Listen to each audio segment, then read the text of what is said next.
les petits loups!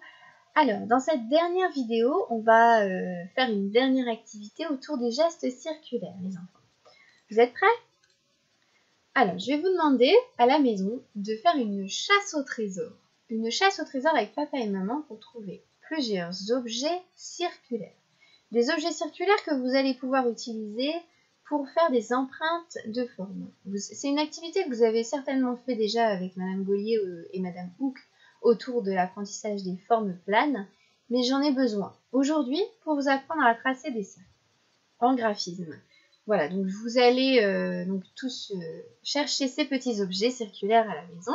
Donc ça peut être une petite tasse du coin cuisine, un rouleau que vous utilisez d'habitude pour aplatir de la pâte à modeler et faire une galette.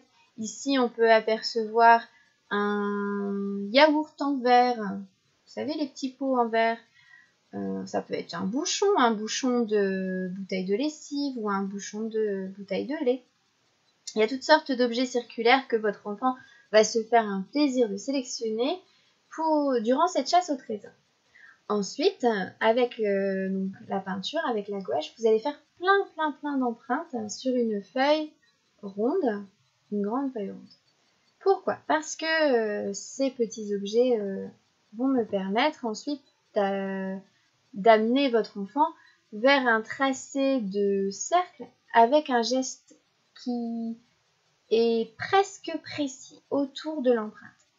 Ça ressemble au tracé autour d'un inducteur, mais ça n'en est pas un. Vous allez voir.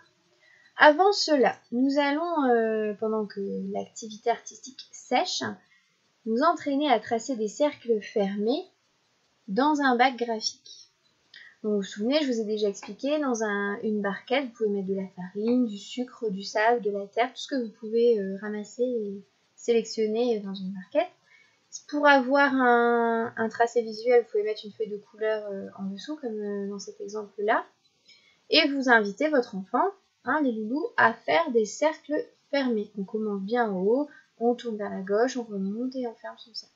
Si vous sentez que votre enfant en a encore besoin, vous pouvez poser un bouchon ou des billes dans la barquette. Ça peut être des gommettes, plein de choses rondes. Par contre, essayez de mettre des objets ronds. Voilà. Donc on s'entraîne et on s'entraîne. Ensuite, dans votre œuvre artistique, autour des empreintes d'objets circulaires, une fois sèche, vous allez pouvoir inviter votre enfant à poser des gommettes dans certains cercles, si vous sentez qu'il en a besoin, ou alors vous lui proposez tout de suite de faire un cercle autour des empreintes ou à l'intérieur ou sur l'empreinte. Donc, vous allez avoir un élément inducteur qui est discret cette fois. Si vous mettez la gommette, ce sera comme avec le bouchon. Par contre, si vous ne mettez pas la gommette, votre enfant va commencer à tracer presque tout seul les cercles. D'accord? Donc, je vous invite à faire cette activité. Vous n'êtes pas obligé de la faire là tout de suite. Vous avez le temps parce que c'est ma dernière vidéo graphique pour la période. Vous savez que la reprise commence bientôt. Donc, je ne pourrai plus faire autant de vidéos qu'avant. Mais j'étais ravie de le faire. Les loulous, vous manquez beaucoup. N'hésitez pas à enrichir le Padlet, même si on n'arrive plus à envoyer d'activités. Si j'ai le temps, j'essaierai d'envoyer quelques petites choses. Mais vous, n'hésitez pas à publier des photos, des vidéos, ça nous fera toujours plaisir. Allez, au revoir les loulous, vous manquez trop.